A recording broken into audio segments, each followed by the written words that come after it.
బ్రతుకులను మార్చుకోవడానికి, నీ మాటల ద్వారా మా హృదయములకు నెమ్మదిని ఆదరణని పొందుకోవడానికి మీరిచ్చినటువంటి ఈ గొప్ప ధన్యతను బట్టి మీకు వేలాది వందలాది స్తుతులను స్తోత్రములను మేము తెలియచేసుకుంటూ ఉన్నాం. ప్రభువా, అయా నిలుచున్న మేము కానీ తండ్రి, అయా కూర్చున్న ప్రతి ఒక్కరము కానీ అందరము కూడా నాయన అయా ఏకముగా మా కన్నులన్నీ కూడా తండ్రి నీ తట్టు ఎచ్చి అయా మీ ఆత్మ సహాయముకై మేమందరము కూడా తండ్రి విజ్ఞాపన చేస్తూ ప్రార్థన చేస్తూ ఉన్నాం. నిజమే తండ్రి, అయా పాపాత్ములము, ఎందుకు పనికిరాని వారము, అయా మా యొక్క శరీరము యొక్కయు మనసు యొక్కయు కోరికలను నెరవేర్చుకుంటూ నీ ఉగ్రతకు పాలవలసిన వారము, కానీ కేవలము నీ కృపచేత నీ కనికరము చేత నాయన మమ్మల్ని ఈ విధముగా స్థిరపరిచి ఈ విధముగా బలపరిచి నాయన నీ మాటలు చెప్పే ఆధిక్యతని కానీ నీ మాటలు వినే ధన్యతని కానీ మా అందరికి ఇచ్చినందుకు నీకు వేలాది వందలాది స్తుతులు స్తోత్రములు తెలియచేసుకుంటూ దేవా, మా మధ్య మీ ఆత్మ యొక్క తండ్రి నాయన నడిపింపును మీ యొక్క ఆత్మ యొక్క తండ్రి నాయన నింపుదలను మా అందరికీ ఉంచి ప్రభువా, అయ్యా మీ నామానికే తండ్రి సకల మహిమయు ఘనతయు ప్రభావములు పొందుకొనమని, ఎటువంటి సాతాను తంత్రములకు కానీ సాతాను ఆలోచనలకు కానీ నిద్రభారములకు కానీ తావు లేకుండా ప్రభువా నీ సన్నిధానములో ఉన్నామనే భయమును భక్తిని మా అందరికీ ఉంచి నాయన నిజముగా తండ్రి ఆసక్తితోనూ శ్రద్ధతోనూ సిద్ధపాటు కలిగి ఆనందముతోనూ నీ మాటలను వినగలిగే మనస్సులను గ్రహించగలిగే హృదయములను మా అందరికీ దయచేయమని యేసునామమున ప్రార్థన అడుగుతున్నాము తండ్రి, ఆమేన్. మరొకసారి కూడి వచ్చిన మీ అందరికీ కూడా మన రక్షకుడు ప్రభువైన యేసుక్రీస్తు వారి పేరట నా హృదయపూర్వకం నిండు వందనాలు తెలియజేసుకుంటూ ఉన్నాను. అందరూ సంతోషంగానే ఉన్నారని ఆశపడుతున్నాను. అందరూ సంతోషంగానే ఉన్నారా? ఎవరి ముఖాలలో నవ్వులు కనపడట్లేదు మరి.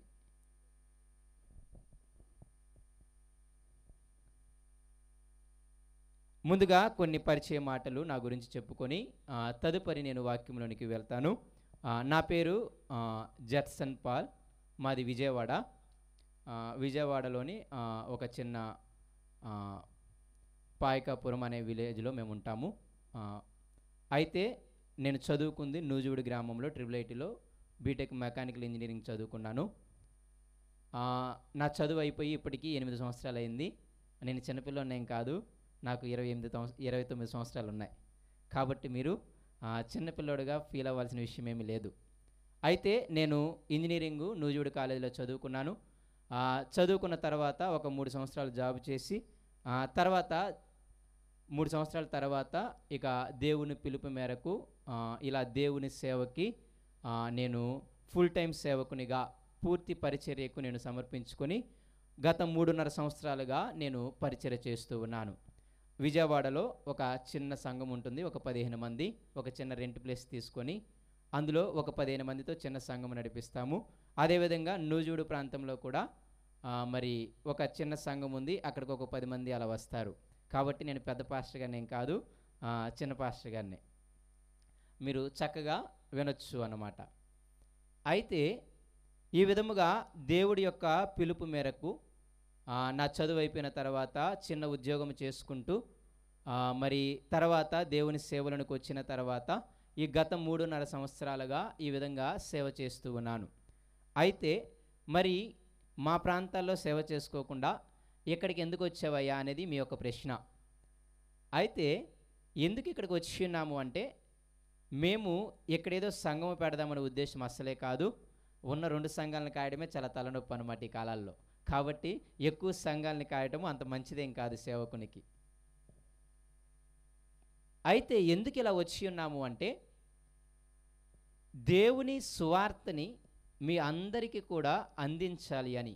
అదేంటయ్యా, మేము ఆల్రెడీ సంఘంలో ఉన్నవారమే కదా, మాకు సువార్త తెలియదా అని అంటే, నేను సువార్త తెలియదు అని అనను, కానీ ఒక మాటని వాక్యములో చూపించి మీకు నా ఉద్దేశాన్ని మీకు చెప్తాను. అందరము కూడా కొలస్సీయులకు రాసిన పత్రిక, అపోస్తలుడైనటువంటి పౌలు గారు కొలస్సీయులకు రాసినటువంటి పత్రిక 2వ అధ్యాయము 1వ వచనం నుండి నేను చదువుతాను. మీరు చాలా జాగ్రత్తగా ఆ మాటలని గమనించడానికి ప్రయత్నం చేయండి. కొలస్సీలకు రాసిన పత్రిక 2వ అధ్యాయము 1వ వచనము. చదువు వచ్చిన వారందరూ కూడా మీ యొక్క బైబిల్ గ్రంథాలను తెరచి చూడండి. చదువు రాని వాళ్ళు దయచేసి మీ బైబిల్ మూసేసి నన్ను చూడండి చాలు. మీరు బైబిల్ అటు ఇటు తిప్పి మీ హృదయాలు పాడు చేసుకోకుండా చదువు రాని వాళ్ళు నన్ను చూడండి, మీకు అర్థమయ్యే విధంగా చెప్పగలను. చదువు వచ్చిన ప్రతి ఒక్కరూ కూడా బైబిల్ గ్రంథాన్ని తెరచి నేనే చదువుతాను, స్పష్టంగా చదువుతాను, అది మాకు ఇచ్చిన బాధ్యత, మీరు చక్కగా అర్థం చేసుకోవడానికి ప్రయత్నం చేయండి. 2వ అధ్యాయం 1వ వచనము. మీ కొరకును లౌదోకియ వారి కొరకును శరీర రీతిగా నా ముఖము చూడని వారందరి కొరకును నేను ఎంతగా ప్రయాసపడుచున్నానో మీరు తెలుసుకొనగోరుచున్నాను. వారు ప్రేమయందు అతుకబడి సంపూర్ణ గ్రహింపు యొక్క సకలైశ్వర్యము కలిగిన వారై దేవుని మర్మమయ్యున్న క్రీస్తును స్పష్టముగా తెలుసుకున్నవారై తమ హృదయములలో ఆదరణ పొందవలనని వారందరి కొరకు పోరాడుచున్నాను. ఆ 2 మాటలు మీరు తర్వాత ఇంటికి వెళ్ళిన తర్వాత మీ హృదయాన్ని మనస్సును పెట్టి ఒక 10 సార్లు చదవండి. ఆ యొక్క సారాంశం ఏమిటి అంటే, పౌలు గారు అనగా ఒక సేవకుడు, ఆయన పోరాటం చేస్తున్నాడు అంట, యుద్ధం చేస్తూ ఉన్నాడు అంట, శ్రమ పడుతూ ఉన్నాడు అంట, వేదన పడుతూ ఉన్నాడు అంట, బాధపడుతూ ఉన్నాడు అంట. ఇంతకీ ఎవరి కోసమయ్యా అంటే, అర్థమవుతుందా మీకు? నేను పోరాటం చేస్తున్నాను, ఆ పోరాటాన్ని మీకు తెలపాలని నేను ఆశపడుతున్నాను అని ఆ పెద్ద దైవజనుడైన పౌలు గారు అక్కడున్నటువంటి కొలస్సీ సంఘములో ఉన్న విశ్వాసులతోనూ, లౌదోకియలో ఉన్న విశ్వాసులతోనూ, ఇంకొందరు బయట ఎక్కడెక్కడో ఉన్న విశ్వాసులందరితో కూడా ఆయన చెప్పాలని ఆశపడుతున్నాడు అంట. ఇంతకీ మీరు చూసారో లేదో, కొలస్సీ సంఘాన్ని కానీ లౌదోకియ సంఘాన్ని కానీ మిగతా విశ్వాసులను కానీ ఆయన సువార్త చేసి రక్షించలేదు. అసలు వాళ్ళ ముఖం కూడా చూడలేదంట ఆయన. అర్థమవుతుందా? జాగ్రత్తగా ఆలకించడానికి ప్రయత్నం చేయండి. మిమ్మల్ని నేను జోకులు వేయలేను, మిమ్మల్ని నవ్వించలేను. చక్కగా వాక్యం పట్ల ఆసక్తి ఉన్న వాళ్ళకే ఇది ఆసక్తిగా అనిపిస్తుంది, లేని వారికి ఇబ్బందిగా ఉంటుంది, నేనేం చేయలేను. ఒక దైవ సేవకుడు, ఒక పౌలు గారు ఆయన పోరాటం చేస్తున్నాడంట, బాధపడుతున్నాడంట, వేదన పడుతున్నాడంట, ఆలోచన చేస్తున్నాడంట. ఇదిగో మీ యందు క్రీస్తు స్వరూపం ఏర్పడే వరకు నాకు ప్రసవ వేదన కలుగుతుంది అని గలతీ సంఘముతో అంటాడు ఆయన.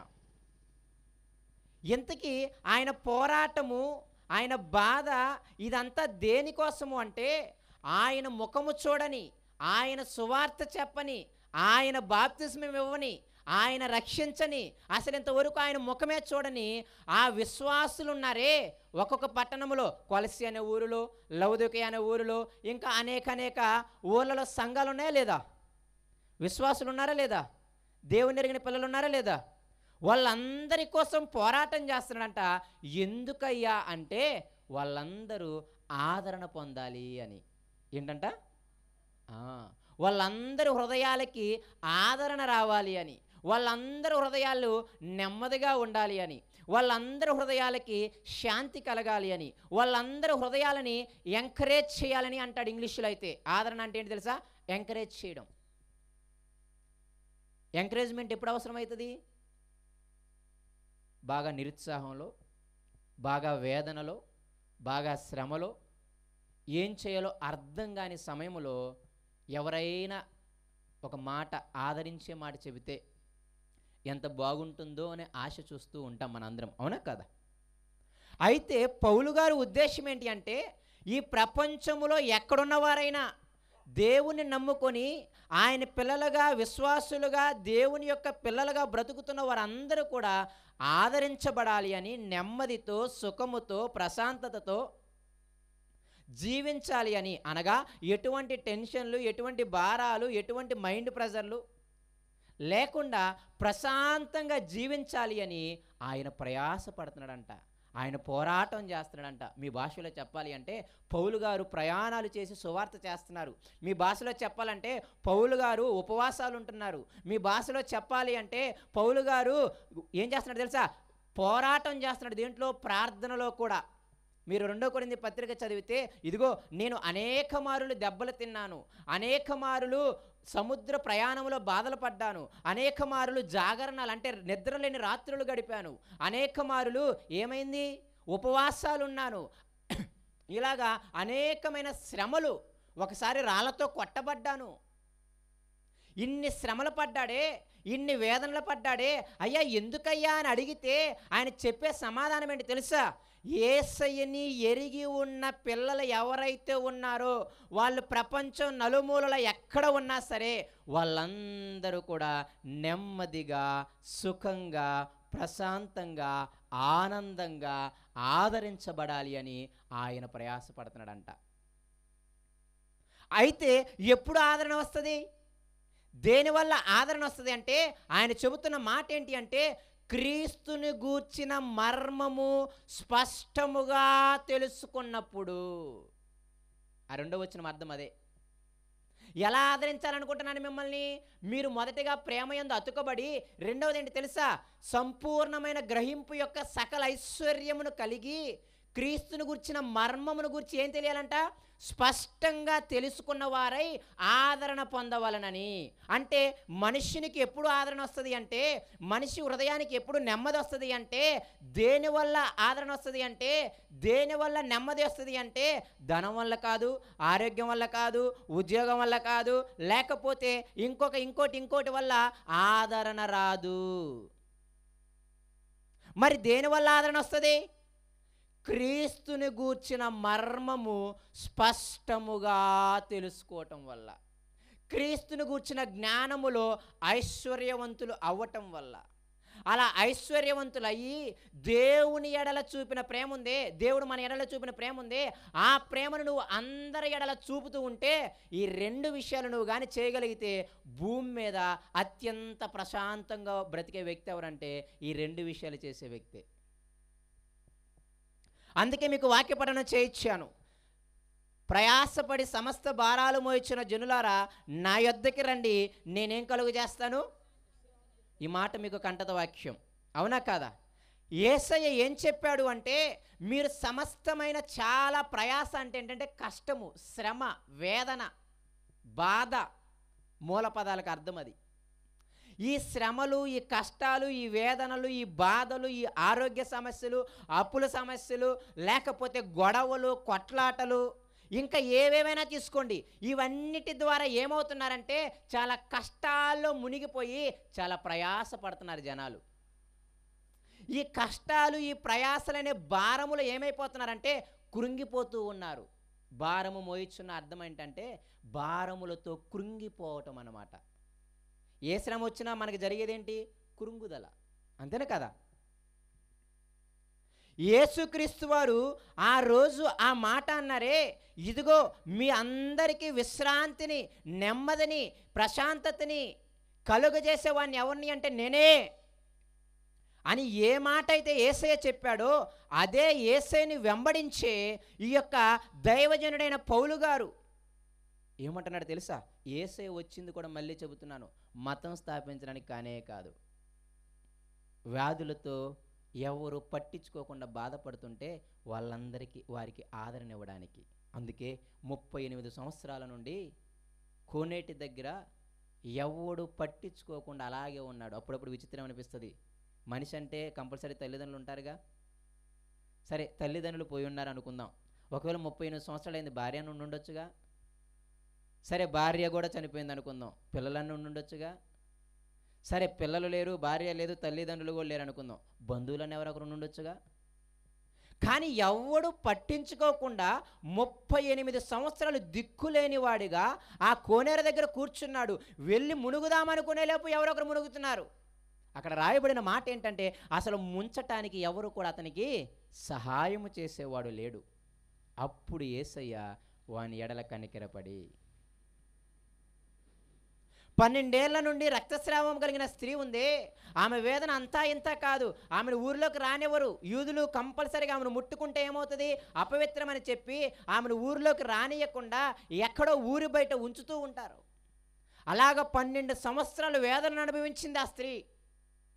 అటువంటి ఆమెని ఆ రక్తస్రావం రోగం నుండి విడిపించి ఆమెని ఆదరించాడు. ఈ మాట మీరు మర్చిపోమాకండి.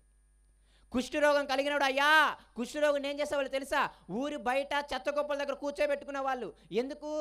సొంత భార్య అయినా భర్త అయినా పిల్లలైనా కుష్ఠరోగం వచ్చింది అంటే కంపల్సరీ వాడిని ఊరి బయట పడేయడమే. ఎందుకు? ఆ కుష్ఠరోగం వీళ్ళందరికీ అంటుకుంటుంది అని. మీరు జనాల మధ్య బ్రతుకుతున్నారు, కుటుంబాల మధ్య బతుకుతున్నారు.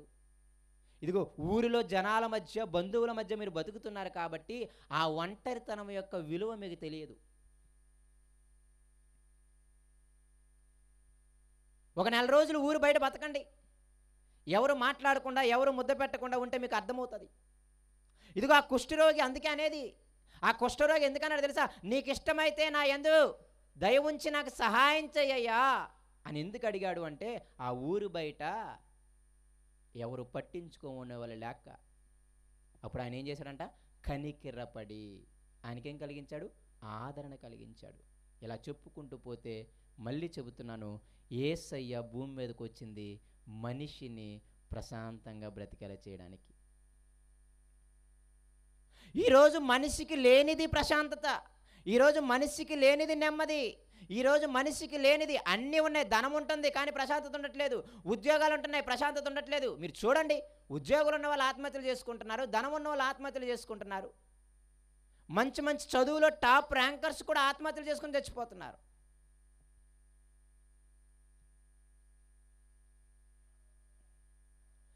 సాతాను దాని యొక్క కుయుక్తి ఏమిటి అంటే మనిషిని ప్రశాంతంగా ఉండకుండా చేయడమే. శాశ్వతమైన ఆనందం ఎక్కడా లేదు. ధనంతో కొంతకాలమే ఆనందం ఉంటుంది, ఆరోగ్యంతో కొంతకాలమే ఆనందం ఉంటుంది, తర్వాత శాశ్వతంగా ఆదరణ ఉండదు. కాబట్టి యేసయ్య ఎందుకు వచ్చాడు అంటే మనందరినీ ఆదరించడానికి, మనందరినీ ప్రశాంతంగా బ్రతకడానికి, మనందరినీ నెమ్మదితోనూ బ్రతికేలా చేయటానికి. అందుకే ఆ మాటనే ఎవరు పట్టుకున్నారు తెలుసా? పౌలు గారు పట్టుకొని, వాళ్ళు ఏ డినామినేషన్ అయినా పర్లేదు, వాళ్ళు ఏ సంఘానికి వెళ్ళినా పర్లేదు, కానీ వాళ్ళందరూ తెలుసుకోవాల్సింది ఏంటి అంటే క్రీస్తుని గూర్చిన మర్మాన్ని స్పష్టంగా తెలుసుకోవాలి. వాళ్ళు ఎందులో ఐశ్వర్యవంతులు అవ్వాలి తెలుసా? క్రీస్తుని గూర్చిన జ్ఞానములో వాళ్ళు ఐశ్వర్యవంతులు అవ్వాలి. వాళ్ళు ఎందులో సంపూర్ణులు అవ్వాలి తెలుసా? క్రీస్తుని గూర్చిన మర్మములో వాళ్ళు సంపూర్ణులు అవ్వాలి. అలా అయ్యి వాళ్ళందరూ ఎలా ఉండాలి? ఆదరింపబడాలి అని పౌలు గారు తమకు తెలియనటువంటి సంఘస్థులతో కూడా ఆయన మాట్లాడుతూ ఉన్నాడు. ఈ మాటలు మీకు ఎందుకు చెబుతున్నాను అంటే క్రీస్తుని గూర్చిన మర్మము తెలుసుకున్నప్పుడే ఆదరణ, క్రీస్తుని గూర్చిన జ్ఞానం విషయంలో ఐశ్వర్యవంతులు అయినప్పుడే ఆదరణ, క్రీస్తును బాగుగా తెలుసుకొని ఎదుటివారిని ప్రేమించగలిగినప్పుడే ఆదరణ.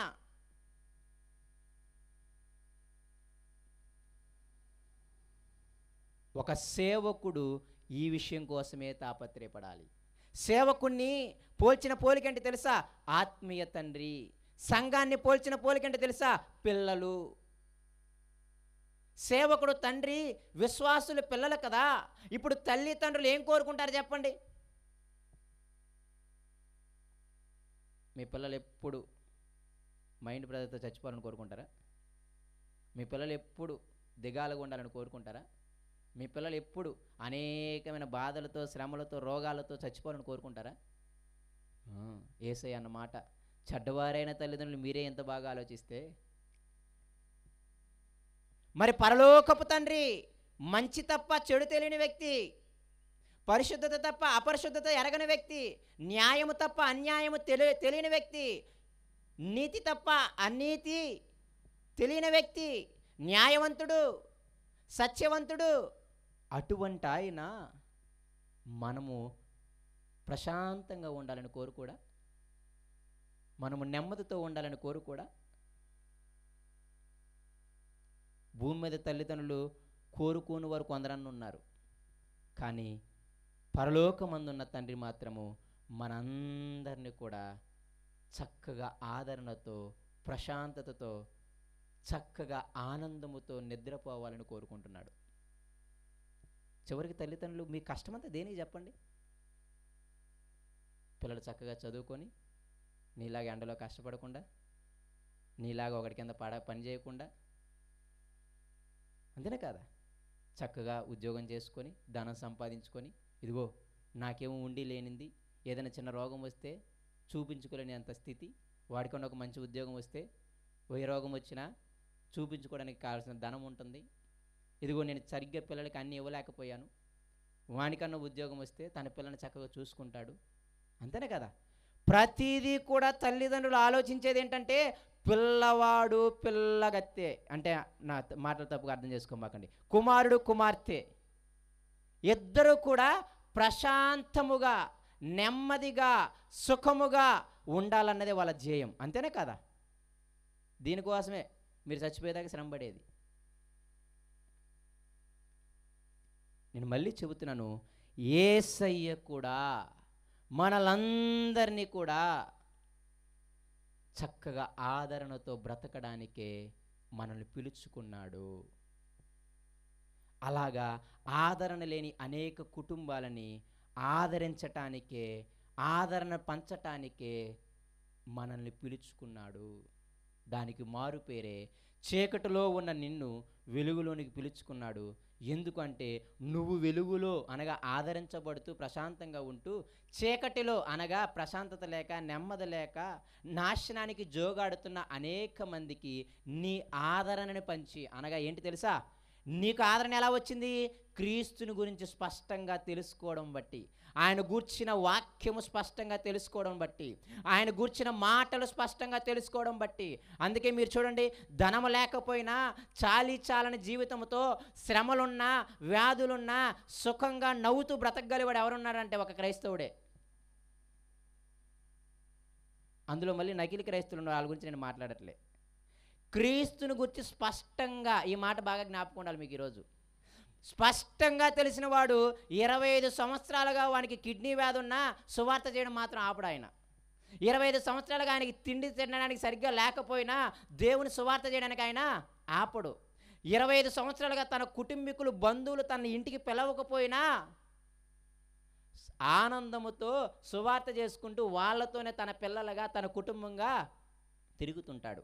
శ్రమలలో ఆనందించే ధన్యత ఒక క్రైస్తవునికి తప్ప ఇంకెవరికి లేదు.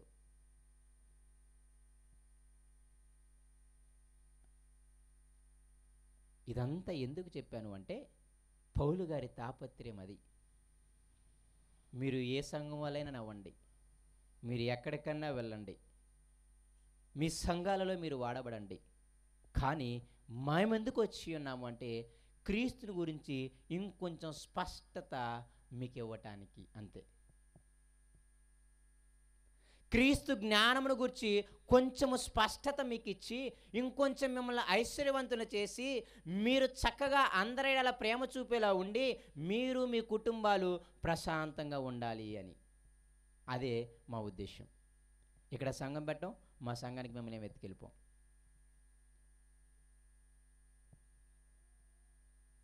కాబట్టి ఎందుకు ఈ మాటలు మీకు చెబుతున్నాను అంటే, క్రీస్తుని గూర్చిన మర్మము చాలా ప్రాముఖ్యం. ఆయన గూర్చి స్పష్టంగా తెలుసుకోవడం చాలా ప్రాముఖ్యం. మనందరికీ లోకం గురించి స్పష్టంగా తెలుసు, మనకు తెలియంది ఎక్కడ అంటే యేసయ్య గురించే స్పష్టంగా తెలియదు. ఎవరన్నా ఒకరు చనిపోయారు అనుకోండి, ఏం చేయాలంటే స్పష్టంగా చెప్తారు, ఒకదాని తర్వాత ఒకటి కార్యక్రమం, దీని తర్వాత ఇచ్చేయాలి, దాని తర్వాత ఇచ్చేయాలని. ఏదైనా పెళ్లి చేయాలనుకోండి, స్పష్టంగా చెప్తారు, ముందు ఇది చేయాలి, తర్వాత ఇచ్చేయాలి, తర్వాత ఇచ్చేయాలి, తర్వాత ఇచ్చేయాలి, తర్వాత ఇచ్చేయాలి అని. అవునా కదా? స్పష్టంగా చెప్తారా చెప్పరా? పెళ్ళి అనగానే నిజంగా ఒక 50-60 ఏళ్ళు వచ్చిన వాళ్ళకి స్పష్టంగా చెప్తారు, ఇది చేయాలి, ఇలా చేయాలి, ఇలా చేయాలి, ఇలా చేయాలి, ఇలా వెళ్ళాలి. ఇలా ఎందుకు చేస్తున్నారు మీరు అంటారా లేదా? ఈ లోకపరమైన విషయాల మీద అందరికీ స్పష్టత ఉంది, అందుకే ప్రశాంతత లేదు. మరి ప్రశాంతతనిచ్చే, ఆదరణనిచ్చే యేసయ్య గురించి మాత్రం చెప్పమంటే అసలు తడుమేసుకుంటారు చాలా. మనుషులు అన్ని విషయాల్లో ధనవంతులే, కానీ క్రీస్తుని గురించిన జ్ఞానం విషయంలో మాత్రం వాళ్ళు ధనవంతులు కాదు. ఆ మాట అన్న తర్వాత మూడో మాట ఏముంటే చూడండి. ఆ మూడో మాట మీ అందరికీ కంటత వాక్య. ఏంటిది కంటత వాక్యం? బుద్ధి జ్ఞానముల సర్వ సంపదలు ఎవరి దగ్గర ఉన్నాయి? సర్వ సంపదలు ఆయన దగ్గర ఉన్నాయి అంటాం, కానీ ఆయన మాత్రం కైవసం చేసుకోం మనం ఇప్పుడు. నేను ఇప్పుడు మిమ్మల్ని అడుగుతాను, అసలు మారు మనసు అంటే ఏంటి అని అడిగితే ఏం చెప్తారు చెప్పండి? దేవుని యెడల విశ్వాసం అంటే ఏంటి అని అడిగితే ఏం చెప్తారు చెప్పండి? బాప్తిస్మం అంటే ఏంటి అని అడిగితే ఏం చెప్తారు చెప్పండి? మృతుల పునరుద్ధానము అని అంటే ఏం చెప్తారు చెప్పండి? నిత్యమైన తీర్పు అని అడిగితే మీరేం చెప్తారు చెప్పండి? మృతుల పునరుద్ధానం అనే మాట అందరికీ తెలుసా? కొత్తగా వింటున్నారు ఎవరన్నా మృతుల పునరుద్ధానం అనే మాట?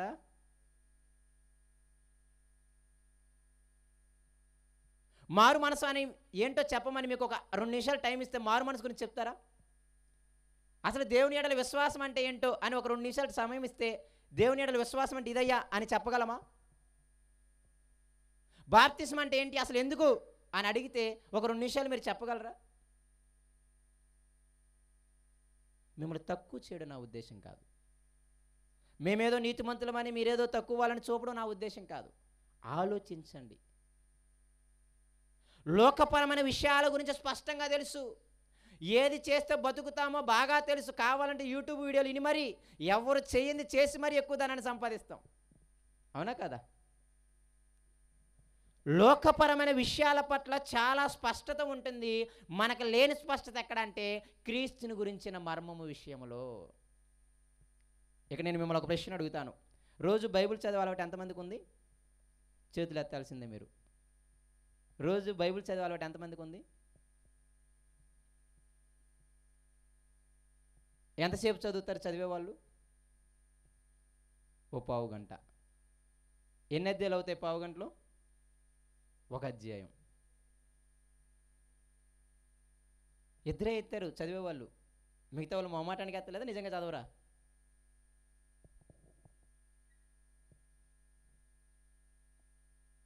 చదవకుండా సరే రోజుకు ఒక గంట అయినా నాకు చదువు రాదయ్యా అని మీరు తప్పించుకుంటారేమో.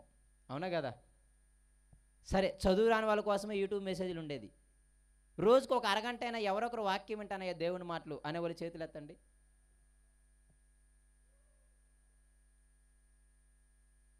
రెండు చేతులు లేచాయి. వాక్యము చదవక లేకపోతే వాక్యము వెనక ఇక మీకు క్రీస్తుని గురించి ఏం స్పష్టత తెలుసు చెప్పండి? సరే క్రీస్తు ఎక్కడున్నాడు చెప్పండి? క్రీస్తుని గురించి బాగా తెలుసుకోవాలంటే ఎక్కడుంటుంది? రేపు వస్తారా మళ్ళీ రారా? ఇన్ని ప్రశ్నలు అడుగుతున్నానని.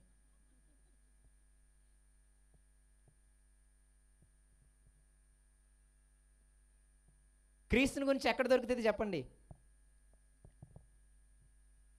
10:15 ఆపేస్తాను కాబట్టి ఇంకా 40 నిమిషాలు, ఇంకా 30 నిమిషాలు టైం ఉంది. 10:10 ఆపేస్తాను. సరేనా? ముందే సమయం చెప్తున్నా కాబట్టి చక్కగా ఆనందంగా వినండి.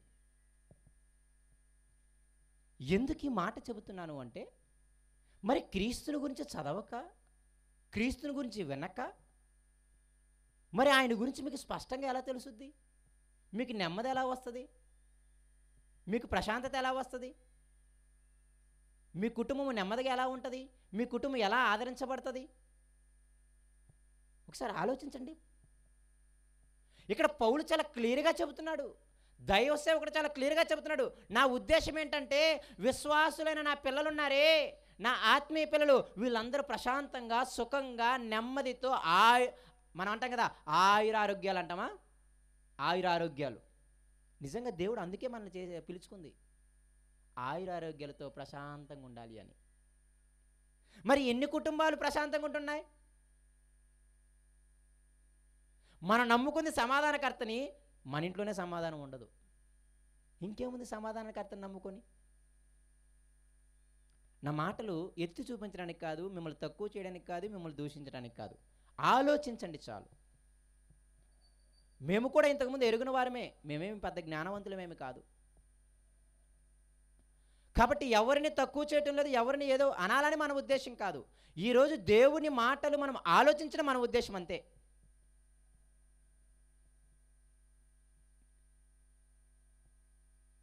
ధనం వల్ల ఒకవేళ ఆదరణ వచ్చుంటే పౌలు ధనం గురించే చెప్పేవాడు, అవునా కదా? ఇంకొక దాని వల్ల ఆదరణ వచ్చుంటే పౌలు దాని గురించే చెప్పేవాడు, మీరు ఆదరించబడాలి దీనివల్ల అని. కానీ ఆదరణ దొరికేది దేనివల్ల అంటే క్రీస్తును గూర్చి స్పష్టంగా తెలుసుకొని ఆయన చూపిన ప్రేమని అందరిలో చూపగలిగినప్పుడు మాత్రమే నీకు ప్రశాంతత ఉంటుంది. మరి ఈ యొక్క స్పష్టత తెలుసుకోకుండా వాక్యాన్ని చదవక, వాక్యాన్ని వినక మరి ఇంకెందుకు మనకి? బైబిల్లో ఎక్కడా కూడా ప్రతి ఆదివారం మందిరానికి వెళ్తే పరలోకం ఇస్తానని రాయబడలేదు. బైబిల్లో ఎక్కడా కూడా నేను ప్రతి నెల దశంభాగం ఇస్తే పరలోకం ఇస్తానని ఒక రిఫరెన్స్ కూడా లేదు.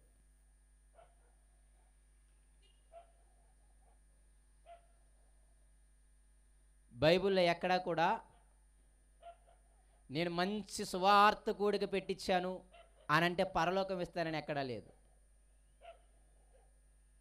కానీ పరలోకం ఇస్తానని ఎక్కడ చెప్పాడు అంటే మారు మనసుకు తగిన ఫలాలు ఫలిస్తే మాత్రం పరలోకం ఇస్తానన్నాడు.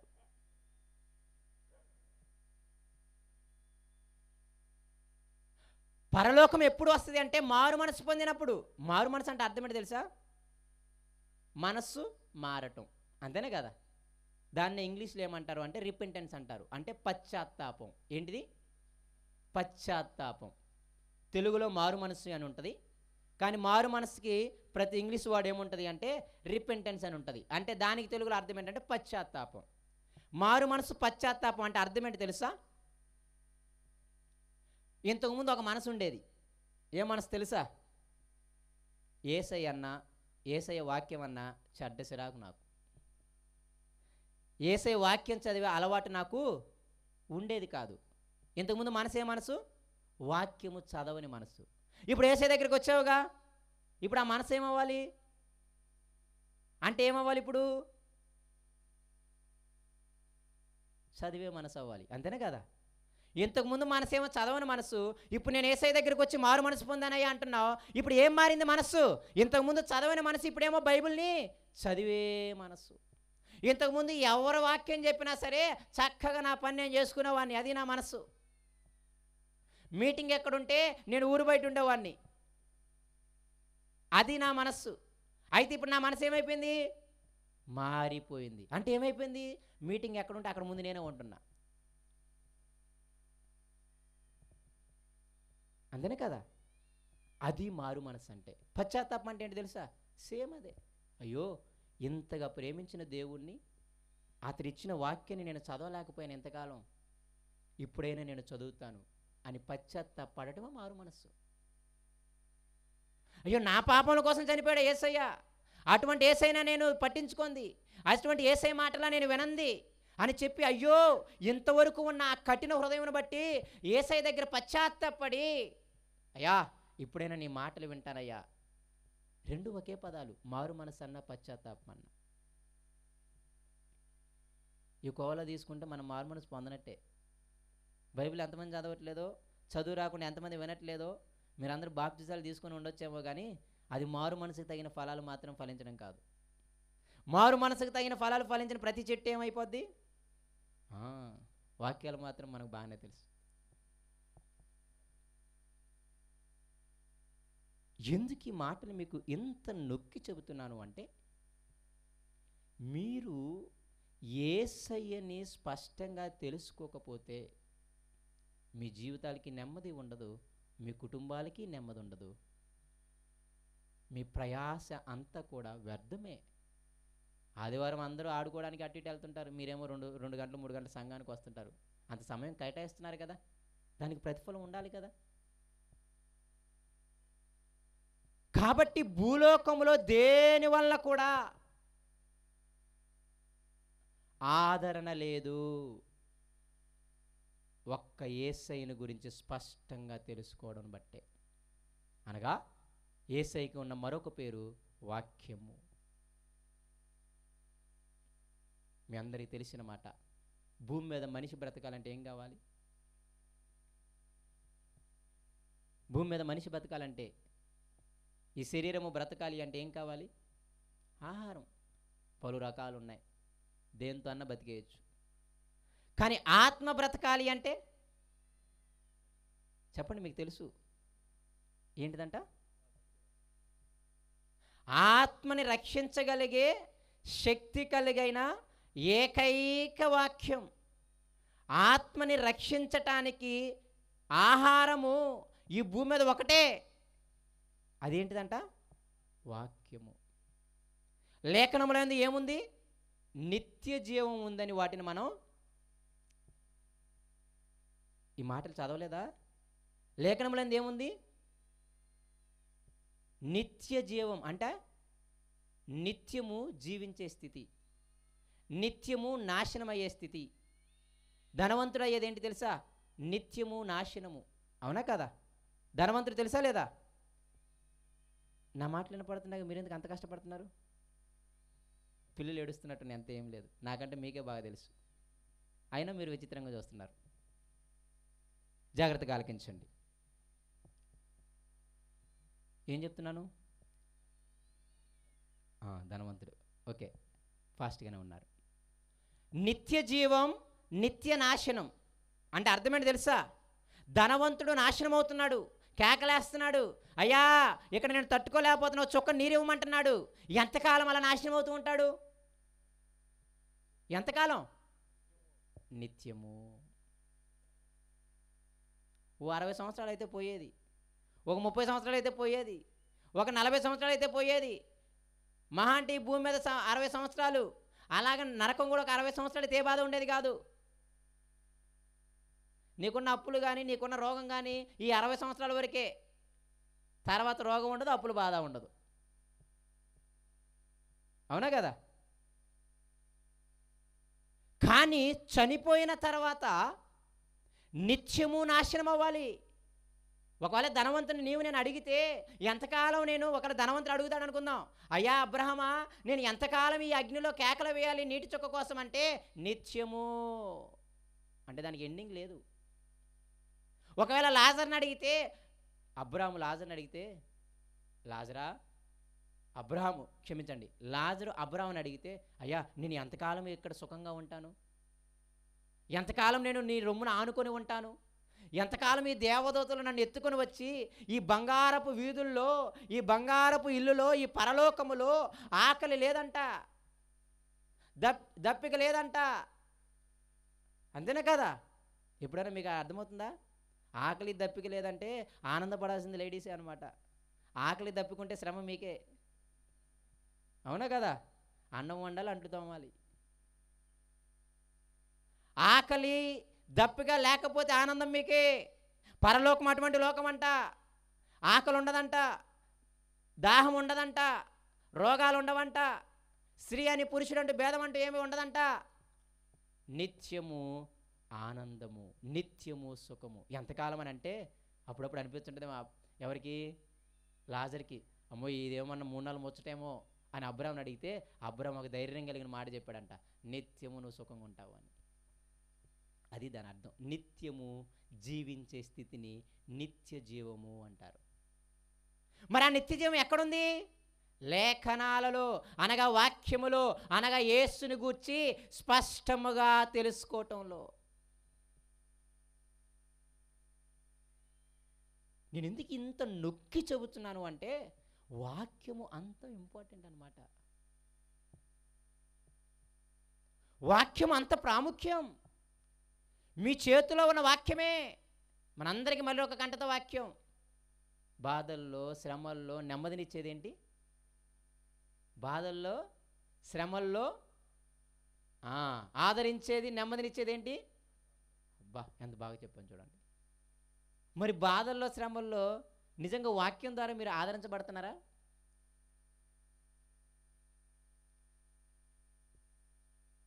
మీకు తెలుసో లేదో, సాతాను చేసే అతిపెద్ద మోసం ఏమిటి అంటే శ్రమలు వచ్చినాయి కాబట్టి దేవుని వదిలిపెట్టడం. అవునా కదా? బైబిల్ ఏం చెప్తుందో తెలుసా?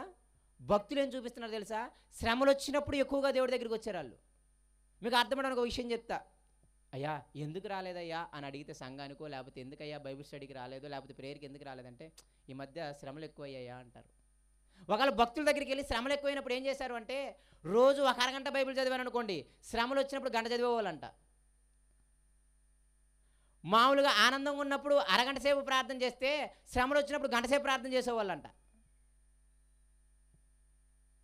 ఆనందంగా ఉన్నప్పుడు ఎప్పుడో సువార్తకి వెళితే, శ్రమలు వచ్చినప్పుడు ప్రతిరోజు సువార్తకి వెళ్ళిపోయేవాళ్ళంట. శ్రమలలో దేవుణ్ణి ఎక్కువ చేరాలి. అందుకే దావీదు ఏమంటాడు తెలుసా, నా శ్రమలలో నీకు మొర్రపెట్టానంటాడు. ఎక్కడ? నా శ్రమలలో నీకు మొర్రపెట్టాను. మనకి శ్రమలు వస్తే ప్రార్థన విడిచిపెడతాం, శ్రమలు వస్తే వాక్యాన్ని విడిచిపెడతాం, శ్రమలు వస్తే మందిరాన్ని విడిచిపెడతాం, శ్రమలు వస్తే సువార్త పరిచయం విడిచిపెడతాం. ఇంకెక్కడ పోతే శ్రమలు? మళ్ళీ మనమే అంటాం, శ్రమలలో వేదనలో నెమ్మదినిచ్చేదేంటి? ఎప్పుడన్నా మీ హృదయం బాగలేనప్పుడు, మీ హృదయానికి నెమ్మది లేనప్పుడు, చాలా వేదనకు గురైనప్పుడు, అప్పుడు ఎప్పుడైనా వెళ్ళి చక్కగా ఒక గంట సేపు బైబిల్ చదువుకున్నారా?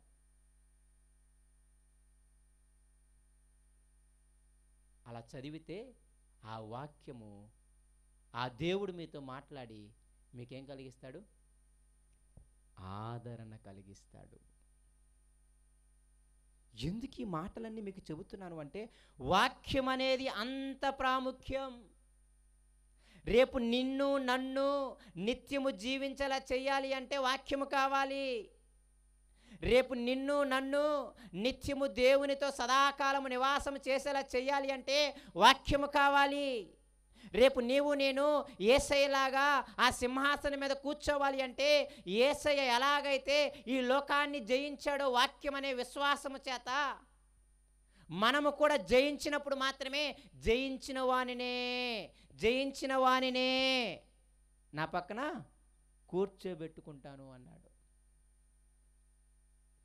దివారాత్రములు వాక్యమును ధ్యానించేవాడు ఎవరు? ధన్యుడు. ప్రతిరోజు కూడా జ్ఞానమనే గుమ్మము యొద్ద కూర్చొని ఆ ఉపదేశము వినువాడు ఎవరంట? ధన్యుడు. సొలొమోను అన్నాడు సామెతల 8వ అధ్యాయంలో, ప్రతిరోజు వాక్యం అనే గుమ్మం దగ్గరంట, ఆ వాక్యం ఏ ఉపదేశం చెబుతుందా, ఏ మాటలు చెబుతుందా, అది నేను చేద్దామని ఎదురు చూస్తూ ఉండాలంట. చిన్నపిల్లలు ఎలాగైతే తండ్రి ఉద్యోగం నుండి వస్తున్నప్పుడు ఏ బొమ్మలు తెస్తాడో, ఏ ఆహారం తెస్తాడని ఆతృతతో ఎదురు చూస్తుంటారే, కొత్తగా పెళ్ళైనప్పుడు భార్య భర్త కోసం ఎదురు చూస్తూ ఉంటుంది, అంత ఆసక్తితో అంత ఆతురతతో వాక్యం అనే గడప దగ్గర ప్రతి దినము కూడా కూర్చొని, ఆ వాక్యము నాకేం ఉపదేశం చేస్తుందా, నాకేం మాటలు చెబుతుందా, ఏమి చేయమంటుంది, ఏమి చెయ్యొద్దంటుంది, ఏవి మేలంటుంది, ఏవి కీడంటుంది అని స్పష్టంగా తెలుసుకొని ఆ ప్రకారంగా బ్రతికేవాడు ఎవరంటే తెలుసా? ధన్యుడు. వాడు జీవానికి మార్గం కలిగిన వాడు. విననివాడు మరణానికి పాత్రుడని ఉంటుంది. సామెతల 8వ అధ్యాయం మీరు చదవండి. సొలొమోను పిచ్చోడు కాదు, ఆయన బాగా ధనవంతుడు. అవునా కదా? ఈ విషయాలు చెప్తాను, చాలా జాగ్రత్తగా జ్ఞాపకం పెట్టుకోండి. సొలొమోను ఎటువంటి వాడు? బాగా ధనవంతుడు. ఆయన అంత ఐశ్వర్యవంతుడు ఎవడూ లేరు. రెండవది, సొలొమోను ఎటువంటి వాడు? బాగా జ్ఞానవంతుడు. లోక జ్ఞానం అడిగారు అనుకోండి, మీకంటే బాగుగా చెప్తాడు. ఏ ఊర్లో ఏది ఫేమస్ మీరు చెప్పగలరా? ఒక 4 చెప్తే అయిపోతారు మీ సీను. అవునా కదా? కానీ ఆయన ఏంటి తెలుసా? ఏ ఊర్లో ఏది ఫేమస్ తెలుసుకొని, అవన్నీ తెచ్చుకొని, అవన్నీ చూసి, అవన్నీ తిని తన హృదయంతో సంతోషించాడంట. తన కన్ను చూచింది ఏది కూడా ఆయన అనుభవించకుండా వదలలేదంట. ప్రసంగి గ్రంథంలో చెప్తాడు ఆయన. ఆయన ఎవరు? రెండోది, జ్ఞానము కలిగిన వాడు. మూడోది ఏంటి తెలుసా? మంచి విద్యావేత్త. అంటే ఏంటి తెలుసా? మంచిగా చదువుకున్నాడు. జ్ఞానానికి విద్యకి తేడా ఉంది. అవునా కదా? ఈయనకి చదువు లేదు కానీ మహా జ్ఞానవంతుడని అంటాం. ఎందుకంటారు చెప్పండి? లోకం బాగా తెలిసినోడని. జ్ఞానం వేరు, చదువు వేరు. విద్య అంటే ఏంటి తెలుసా? సొలొమోను గారు మంచి ఏం చేశాడు తెలుసా? మంచి వైద్యుడు అనమాట. ఏ మొక్క దేనికి ఉపయోగపడుతుందో కూడా చెప్పాడు. ఏ మొక్క దేనికి ఉపయోగపడుతుందో కూడా చెప్పాడు. కరివేపాకు తింటే కళ్ళకు మంచిదని సొలొమోను గారే చెప్పారు, మీ భాషలో చెప్పాలంటే. ఆయన ఏమంటారు తెలుసా సొలొమోను గారిని? ఆయుర్వేదానికి ప్రారంభికుడు అంటారు ఆయన్ని. ఐశ్వర్యంలో ఆయనంత ధనవంతులు లేడు, జ్ఞానములో ఆయన తలదన్నేవాడు లేడు, చదువులో ఆయన తలదన్నేవాడు లేడు. డాక్టర్ చదవాలంటే ఈరోజు ఎన్ని సంవత్సరాలు తెలుసా? 6.5 సంవత్సరాలు. ఆయన డాక్టర్ ఒకటే చదవలేదు, ఆయన సివిల్ ఇంజనీర్ కూడా. మంచి డ్యాములు కట్టించాడు. ఆయన సివిల్ ఇంజనీర్ మాత్రమే కాదు, కాస్ట్యూమ్ డిజైనర్ కూడా. ఏం డిజైనరు? శాపదేశపురాణం వచ్చిందనమాట. వచ్చేసరికి వాళ్ళ పనులు వేసుకున్న బట్టలు చూసేసరికి ఆమెకు మైండ్ పోయిందనమాట. అంటే ఏంటి, ఆయన కాస్ట్యూమ్ డిజైన్ కూడా బాగా నేర్చుకున్నాడు. ఆ భోజన బల్లపు మీద సర్దున్న ప్లేట్లు అవి ఉన్నాయే, ఆ డిజైన్ చూసి ఆయనకి నిజంగా హృదయం పాడైపోయిందంట. ఆమెకి, ఇదిగో నీ గురించి నేను విన్నానే, అది ఇంకా చిన్నదేనని చెప్పిందంట ఆమె. ఏంటి, ఆయన వైద్యుడా? ఆయన ఇంజనీరింగ్ చదివాడా? సివిల్ ఇంజనీరింగ్ చదివాడా? ఆయన కాస్ట్యూమ్ డిజైన్ చేశాడా? ఇలాగా ఆయన చదవలేని విద్య లేదు. బీటెక్ చదవాలంటే 4 సంవత్సరాలు, మళ్ళీ అందులో ఒక బ్రాంచే, మళ్ళీ అందులో 6 బ్రాంచులు ఉంటాయి. సివిల్ 4 సంవత్సరాలు చదవాలి, మెకానికల్ ఇంజనీరింగ్ 4 చదవాలి, ఇంకా కెమికల్ ఇంజనీరింగ్ చదవాలంటే, మెటలర్జీ చదవాలి అంటే, ట్రిపుల్ ఈ చదవాలంటే, ఎలక్ట్రానిక్స్ చదవాలంటే, సాఫ్ట్వేర్ సిఎస్సి చదవాలంటే ఇన్ని ఉంటాయి. మళ్ళీ ఇవన్నీ సంవత్సరాలు, ఎన్ని సంవత్సరాలు? 4 సంవత్సరాలు ఒకటి చదవాలి. అటువంటి విద్యావేత్త. మూడోది, 4వది ఏంటి తెలుసా? సొలొమోను మంచి ఎంజాయ్ చేసినాడు అనమాట. ఎటువంటి వాడు? ఈరోజు మనందరం ప్రాకులాడేది ఎంజాయ్ కోసమేనే కదా, తప్పుగా అర్థం చేసుకోమాకండి. సొలొమోనుకి ఎంతమంది భార్యలు? అంతగా ఎంజాయ్ చేసినాడు ఆయన. మీరు ప్రసంగి గ్రంథం 2వ అధ్యాయం చదవండి. ఆయన ఏం చేసుకున్నాడు తెలుసా? తోటలు, ఆ తోటలను కాయడానికి చెరువులు త్రవ్వించాడంట. గాయకురాండ్రు ఆయనే దగ్గరికి పిలుచుకునేవాడంట. ఏంటి, చెరువులు త్రవ్వించేంత తోటలు ఉన్నాయి ఆయనకి. అంతగా ఎంజాయ్ చేశాడు ఆయన. నా కన్ను చూసింది ఏది కూడా నేను అడ్డం చెప్పలేదన్నాడు. దాన్ని ఏమంటామంటే ఎంజాయ్మెంట్ అంటాం. 5వది ఏంటి తెలుసా? ఫేమస్ అవ్వాలని ఆశ ఉంటుంది అందరికీ, అవునా కదా? ఈరోజు అందరం ఈ 5 కోసమే బతికిలాడేది, ఇంక దేనికోసం కాదు. అయితే ధనవంతులు అవ్వాలి.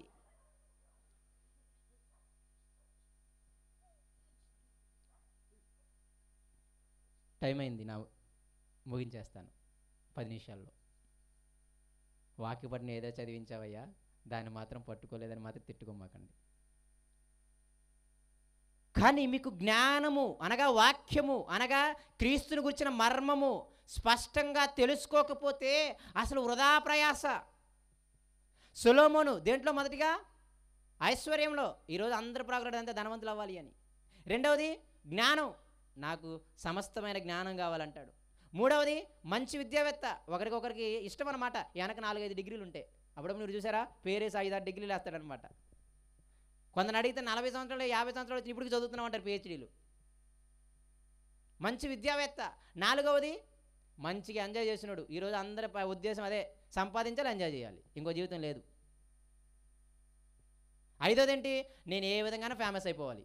అందుకే టిక్టాక్లు వచ్చినాయి, ఎన్ని వచ్చినాయి, యూట్యూబ్లో వచ్చి అందరూ చేసేది అందుకే, అవునా కదా? ఏమైపోవాలి? ఫేమస్ అయిపోవాలి. ఈ 5ట్లో దిట్ట ఎవరో? ఎంత ఫేమస్ అయ్యాడు తెలుసా? ప్రపంచంలో ఉన్న భూపతులందరిలో ఆయన చూడాలని ఆశపడ్డారంట. ఆయన జ్ఞానానికి దేవుడు ఆయనకి ఎంత జ్ఞానం ఇచ్చాడు తెలుసా? వర్ణింప సఖ్యము కాని జ్ఞానం. మొదటి రాజుల గ్రంథం 5వ అధ్యాయం చదవండి, మీకు తెలుస్తుంది. సొలొమోను గురించి మీకు చదివితే మైండ్ పోతుంది. ఈరోజు ఒక వ్యక్తి దేనికోసమైతే ప్రాకులాడుతున్నాడో, ధనము కోసము, జ్ఞానము కోసము, చదువు కోసము, ఈరోజు సగం మంది అప్పు లేదు చదివించడానికే, అవునా కదా? ఈరోజు పిల్లల్ని కనాలంటే భయపడతారు ఈ కాలంలో ఎవరైనా. మీరందరూ గుండె మీద చేసి చెప్పకండి, చదివించడానికి సగం చచ్చిపోతున్నారు మీరు పిల్లల్ని. మంచి విద్యావేత్త, మంచిగా ఎంజాయ్ చేసినాడు, మంచిగా పేరు ప్రఖ్యాతలు కలిగిన వాడు. అటువంటి వాడు అన్నదేంటి తెలుసా? వీటిలో నాకు ఆనందం లేదు, వీటిలో నాకు ఆదరణ లేదు.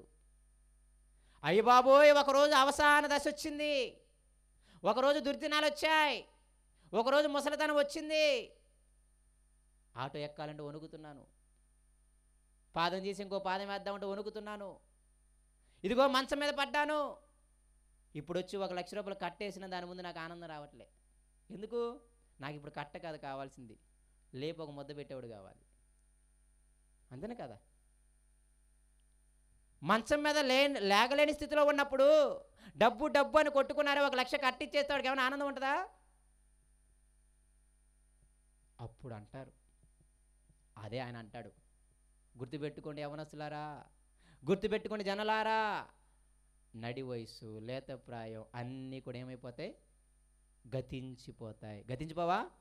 బాల్యము, నడి వయసు, లేత ప్రాయం, లేకపోతే ఇంకా నడి వయసు అన్నీ ఏమైపోతాయి? గతించిపోతాయి. ముసలి వాళ్ళు అవుతారు. అప్పుడు మీకు అనిపించేది ఏంటి తెలుసా?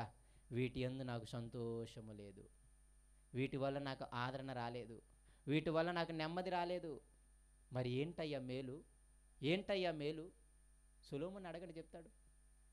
బాగా సంపాదించుకున్నాడంట కొందరు, తిని తినక, కానీ పిల్లలు లేరంట. ఎవరికి పెట్టడానికి చెప్పు? తిని తినక సంపాదించి పెట్టారంట, కానీ కడుపున పిల్లలు లేరంట. ఇంకెవడికి అది? వాళ్ళు చచ్చిపోతే వాళ్ళ చుట్టాలు ఎంజాయ్ చేసుకుంటారు తర్వాత. ఇంకొకరు కూడా బాగా సంపాదించారంట, వాళ్ళకి పిల్లలు బాగా ఉన్నారంట, కానీ వాళ్ళు ఎదవలంట. ఈయన సంపాదించిన 1,00,00,000 రూపాయలు వాడు 2 రోజులు జోదంలో పోగొట్టేస్తాడు అనమాట. ఎందుకు ఇంక సంపాదించి చెప్పండి? ఏమైనా ప్రయోజనం ఉందా? అవన్నీ చెప్పుకుంటూ వస్తాడు ప్రసంగి గ్రంథంలో. ఇవన్నీ చెప్పుకుంటూ వచ్చి మేలైంది ఒకటి లేదు, వేటి యందు ఆదరణ లేదు, వేటి యందు నెమ్మది లేదు. మనందరం భ్రమలో బ్రతుకుతున్నాం. మనందరిని సాతాను భ్రమలో బ్రతికిస్తుంది. వాడి పేరే మోసగాడు. కాబట్టి మనల్ని మోసంలో బతికేలా చేస్తుంది. ధనం ఉంటే ఆదరణ వస్తుందని మోసం చేస్తుంది. బాగా ఫేమస్ అయితే ఆదరణ నెమ్మది ఉంటుందని ఏం చేస్తుంది? మోసం చేస్తుంది. బాగా చదువుకుంటే నెమ్మది ఉంటుంది, ప్రశాంతత ఉంటుందని మనల్ని మోసం చేస్తుంది. యేసు లేకుండా ఏ ఉన్నా మీకు నెమ్మది జీవితంలో రాదు. చివరికి ఆయన అన్నమాట ఏంటి తెలుసా?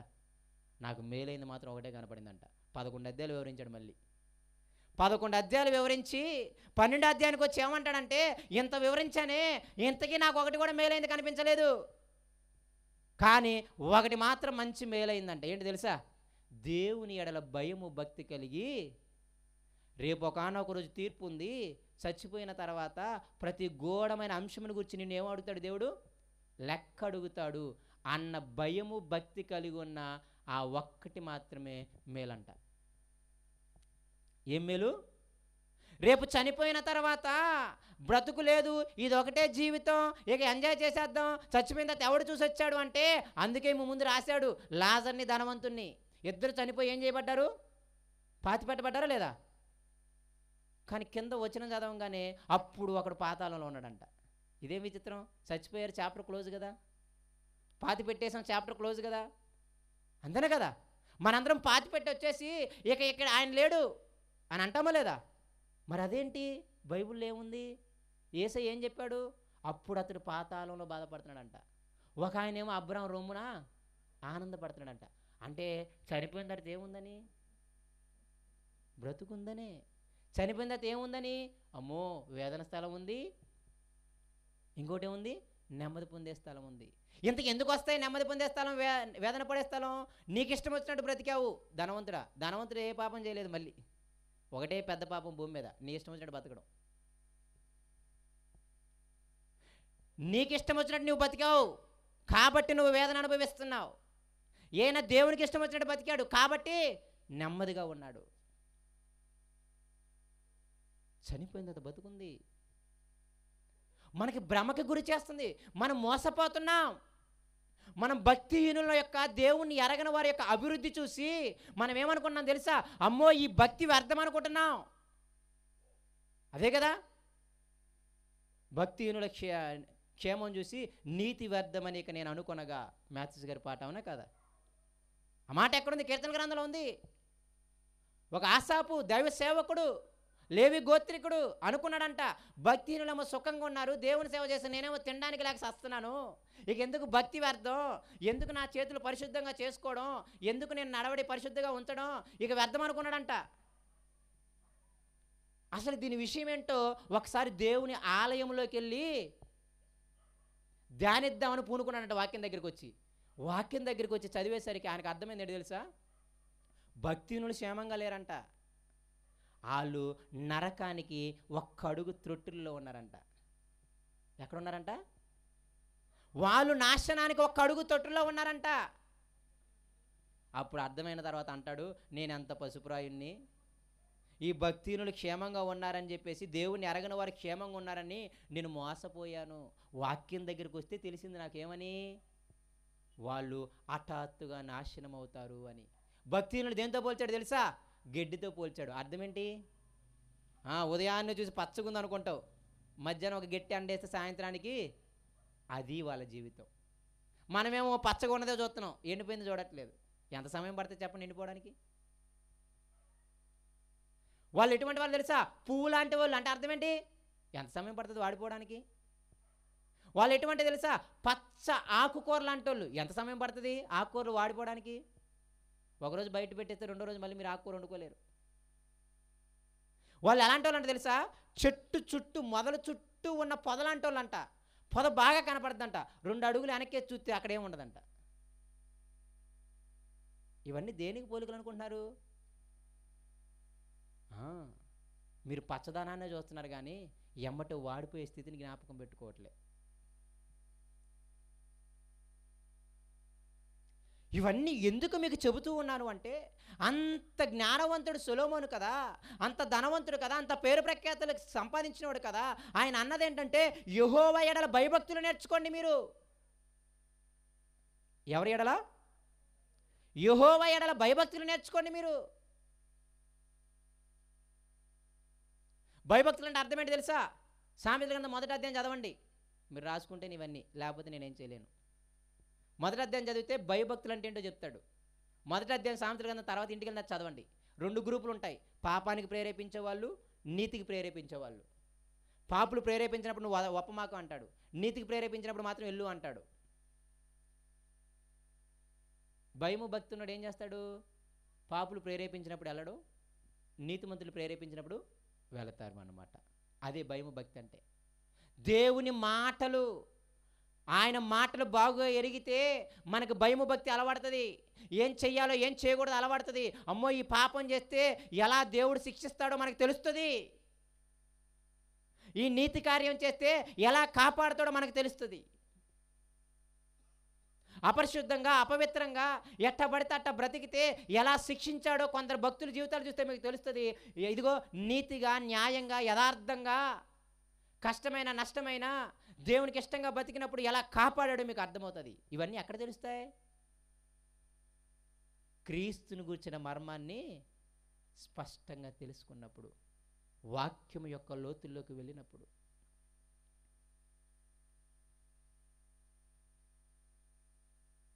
అందుకే సొలొమోను అన్నాడు, వాక్యం అనే గడప దగ్గర ఆసక్తితో కూర్చొని, ఆ జ్ఞానం అనే గడప దగ్గర ఆసక్తితో కూర్చొని, ఆ జ్ఞానం చెప్పే ఉపదేశాన్ని ప్రతిదినం విని మీరు జీవించండి అంటాడు.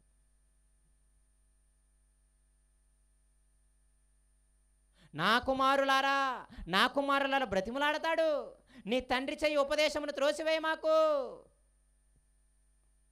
నేను తోసేశాను దేవుని మాటని. నేను భయభక్తి లేకుండా బతికాను. సామెతల గ్రంథం మొత్తం మీరు చదవండి, భయభక్తులు అనే మాట అక్కడ తప్ప ఎక్కడ ఎక్కువ కనపడదు. భయభక్తులు అనే మాట ఆయన రాస్తాడు. భయభక్తులు కలిగి ఉండుటే జ్ఞానానికి మూలం, తెలివికి మూలం, జ్ఞానానికి మూలం. అవునా కదా? ఎందుకు తెలుసా? ఆయన వదిలిపెట్టింది భయం, ఆయన వదిలిపెట్టింది దేవుని ఎడల భయభక్తి. దేవుడే సాక్షాత్తు 2 సార్లు ప్రత్యక్షమయ్యి, సొలొమోను నువ్వు ఇలా చేయకూడదని అన్నాడు దేవుడు. నువ్వెంతమంది భార్యలను పెళ్లి చేసుకోకూడదు, రాజు ఒక్క భార్య ఉండాలి, వాళ్ళందరూ నీ హృదయాన్ని ఏం చేస్తారు? వారి దేవతల వైపు తిప్పేస్తారు అని దేవుడు ముందే చెప్పాడు. 2 సార్లు ప్రత్యక్షమయ్యాడంటే ఎవరికి? ఎవరు? సాక్షాత్తు దేవుడు. రాజుల గ్రంథం చదవని ఉంటుంది అక్కడ. దేవుడు 2 సార్లు ప్రత్యక్షమై నువ్వు చేసేది తప్పురా అంటే ఎంత ఒళ్ళు బలిసుకుంటున్నాడు మీకు అర్థం అవ్వాలి. సొలొమోను గారు తప్పుగా అర్థం చేసుకోమాకండి నా పదజాలం. దేవుడు ప్రత్యక్షమైతే భయం లేదు ఆయనకి. ఎక్కడైతే దేవాలయాలు కట్టాడో, ఇంతకుముందు ఈ యొక్క మందిరానికి ఎలాగైతే బలిపీఠాలు కట్టాడో, ఇప్పుడు ఆ బలిపీఠాలు కట్టేసి వాళ్ళ వైపుకి ఏ దేవుడు ఇష్టమైతే ఆ విగ్రహం పెట్టడం మొదలెట్టాడు. ఏం చేశాడు? 1000 మంది భార్యలు. ఎవరికి ఇష్టమైన దేవుడైతే ఆ విగ్రహం కట్టించేసి పెట్టాడు అనమాట. దేవుడు చక్కగా తీసేశాడు మన భాషలో చెప్పాలంటే. అందుకే చివరిలో ఆ ప్రసంగ గ్రంథం రాసింది వ్యర్థమని, ఓరకు కాదు. చనిపోయే సుమారు 69 సంవత్సరాలకేమో చనిపోయాడు సొలొమోను గారు. ఆ చనిపోయే ఒక 5-6 సంవత్సరాల ముందు బుద్ధి వచ్చినప్పుడు రాసిన గ్రంథం ప్రసంగి గ్రంథం. అందుకే అన్నీ అనుభవించేశాడు కాబట్టి నాకేం వద్దురా బాబు అన్నాడు. అన్నీ అనుభవించేశాడు కాబట్టి వీటి వల్ల నీకు సుఖం లేదన్నాడు. మీరు ఒక్కటి చెప్పండి, మేలైంది ఏం చూపించాడు అక్కడ? దేవుని ఎడల భయము. దేవుని మాట అంటే లోబడాలి. ఆయన మాటలు తెలుసుకోకుండా లోబడడం ఎలా వస్తుంది? ఆయన మాటలు వినకుండా లోబడడం ఎలా వస్తుంది? ఆయన మాటలు చదవకుండా నీకు లోబడటం ఎలా వస్తుంది? నిజంగా సొలొమోను గురించి చదివినప్పుడు ఆశ్చర్యం అనిపిస్తుంది. దేవుడు ప్రత్యక్షమైతే నువ్వు అన్ని చేశాడు కాబట్టి తొక్కాడు. అందుకే ఎప్పుడు సొలొమోను దేవుణ్ణి అని చెప్పలేదు. దేవుడు ఎవరు దేవుణ్ణి అన్నాడు తెలుసా? నేను దావీదు దేవుణ్ణి అన్నాడు. కారణం ఏంటి తెలుసా? ఒక మనిషి నాతాను వచ్చి చెప్పగానే కాళ్ళ మీద పడిపోయాడు, అయ్యో నా తప్పైందని. మనిషి ఒక ప్రవక్త వచ్చి నువ్వే పాపం చేసావంటే అవసరమైతే ఆ ప్రవక్త కూడా చంపేసే అధికారం ఉంది ఆయనకి, రాజుకి. అవునా కదా? ఉందా లేదా? కానీ ఏమన్నాడు తెలుసా? పాదాల మీద పడి అయ్యయ్యో అన్నాడు అనమాట. అందుకే దావీదు దేవుని అన్నాడు. వినయం. ఆయన మాట వచ్చినప్పుడు, ఆయన హెచ్చరింపు వచ్చినప్పుడు, ఆయన గద్దింపు వచ్చినప్పుడు, ఆయన మాట నీ చెవిన పడినప్పుడు నువ్వు ఎమ్మటే దానికి లోబడగలిగితే అప్పుడు దేవుడు ఏమంటాడు తెలుసా? నేను నీవాడను అంటాడు. నీవు నేను లోబడకపోతే చాలా కష్టం అంటాడు. నేను మళ్ళీ చెబుతున్నాను, ఈ క్రీస్తుని గురించిన మర్మము అనగా వాక్యము ద్వారా మాత్రమే ఆదరణ వస్తుంది, నెమ్మది వస్తుంది, సంతోషం వస్తుంది, ప్రశాంతంగా పడుకుంటారు మీరు. ఈ మర్మాన్ని మీ భర్తకి నేర్పించి చూడండి, ఈ మర్మాన్ని మీ భార్యకి నేర్పించి చూడండి, ఈ మర్మాన్ని మీ పిల్లలకి నేర్పించి చూడండి. అందరూ ఎంత ప్రేమగా ఉంటారో.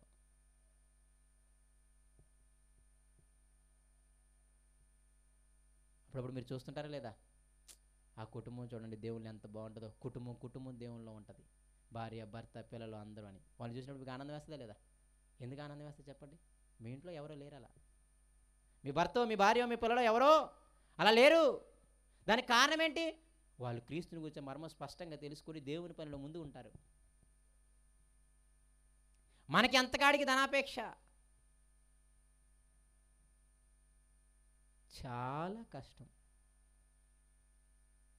దయచేసి భక్తిని గుడ్డిగా చేయమాకండి. దేవుని వాక్యానుసారమైన భక్తి చేయండి. రక్షింపబడకపోవడానికి కారణము మన సొంత భక్తి చేయటం. కాబట్టి దయచేసి మీకు ఈరోజు జ్ఞాపకం అవ్వాల్సిన విషయం ఏంటి అంటే, ఆయన వాక్యము, క్రీస్తుని గురించి బాగా స్పష్టంగా తెలుసుకోవడం చాలా ప్రాముఖ్యం. ఆ క్రీస్తుని గురించి ఎక్కడ దొరుకుతుంది అంటే లేఖనాలలో, ఈ 66 పుస్తకాలలో తప్ప క్రీస్తుని గురించి ఇంకెక్కడ మీకు దొరకదు. అవునా కదా? మీరు ఐఏఎస్లు చదవండి, ఐపీఎస్లు చదవండి, పిహెచ్డీలు చదవండి, డిగ్రీలు చదవండి, యేసయ్య గురించి ఎంత కూడా ఉండదు అక్కడ. యేసయ్య గురించి ఎక్కడైనా కనపడుతుంది అంటే బైబిల్లో, వినపడుతుంది అంటే మందిరంలో, ఇలాంటి మీటింగుల్లో. అంతే తప్ప ఇంకెక్కడ వినపడదు. వినపడుతుందా? మీ తోటి ఫ్రెండ్స్తో కూర్చోండి, ఏం వినపడుతుంది? చాలా వినపడతాయి, యేసయ్య తప్ప. మీ బంధువులతో కూర్చోండి, చాలా వినపడతాయి, యేసయ్య తప్ప. కాబట్టి దేవుని గురించి స్పష్టంగా తెలుసుకోండి. వాక్యాన్ని దివారాత్రములు చదవండి. ఆ ధ్యానంలోనే బతుకుతూ ఉండండి. దేవుని ఎడల భయభక్తులు సంపాదించండి. ఆదివారం వెళుతూనే, బుధవారం వెళుతూనో, శుక్రవారం వెళుతూనో, మీటింగులు పెడుతూనో, దశంభాగాలు ఇస్తూనో పరలోకం ఇస్తానని బైబిల్ ఎక్కడా లేదు. పశ్చాత్తాపంతో రొమ్ము కొట్టుకున్నాడు ఒక పాపాత్ముడు, వానికి పరలోకం ఇచ్చాడు. నేను వారానికి 2 మార్లు ఉపవాసం ఉంటున్నాను, దశంభాగం ఇస్తున్నాను, పైగా ఇలాంటి పాపాత్ములా నేను లేనంట. యాడున్నాడు ఆయన? పశ్చాత్తాపడాలి, నిజంగా పశ్చాత్తాపడాలి. రేపు నేను పశ్చాత్తాపం గురించి చెబుతాను. మీకు వాక్య పఠనం చదివించింది రేపు 11వ అధ్యాయం అంతా వివరిస్తాను. మనందరము ప్రయాసపడి భారం మోసుకుని జనులారనే మాట చాలాసార్లు విన్నాం. కానీ ఆ మాటని అది చదవకుండా మిగతాదంతా చదివి మీకు చెబుతాను. 11వ అధ్యాయం మొదటి వచనం నుండి చివరి వచనం వరకు మీకు నేను వివరిస్తాను. ఆ మాట యేసయ్య ఎవరితో అన్నాడు, ఏ సందర్భంలో అన్నాడు, ఇది ప్రాముఖ్యం. లేకపోతే ఏమంటాం తెలుసా? అప్పుల భారానికి వాడాడు అనుకుంటారు దాన్ని. అప్పుల భారం మోసే వల్ల నా దగ్గరికి నేను విశ్రాంతి కలిగిస్తానని చెప్పలేదు. ఆ మాట అర్థం అది కాదు. మీకు 11వ అధ్యాయం క్షుణ్ణంగా చదవగలిగితే ఎవరి గురించి ఆ మాట అన్నాడో, ఎవరి గురించి ఆ మాట అన్నాడో మీకు అర్థమవుతుంది. సందర్భానుసారంగా వాక్యం చదవండి. ఏ సమయంలో ఆ మాట అంటున్నాడో మీరు తెలుసుకోండి. ఆ భావం అర్థం కాకపోతే మీ భావాలకి అంటించుకొని రేపు చివరికి మీకే ఆదరణ లేకుండా పోతాం. కాబట్టి వాక్యము, దేవుని మాటలు చాలా ప్రాముఖ్యం. మీరు మీ కుటుంబాలు నెమ్మదితో ఉండాలి, ప్రశాంతంగా ఉండాలి అంటే మాత్రం యేసేని గురించి అనగా వాక్యమును గురించి ఏం తెలుసుకోవాలి? స్పష్టంగా తెలుసుకోవాలి. లేకపోతే చాలా నష్టం ఉంది మనకి. దేవుడు చిన్న మాటలు దీవించును గాక. కళ్ళు మూసుకుంటే ప్రార్థన చేసుకుందాం.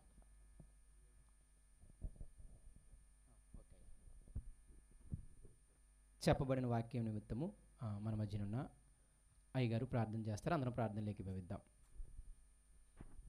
ప్రార్థన చేసుకుందాం. సకలాశీర్వాదములకు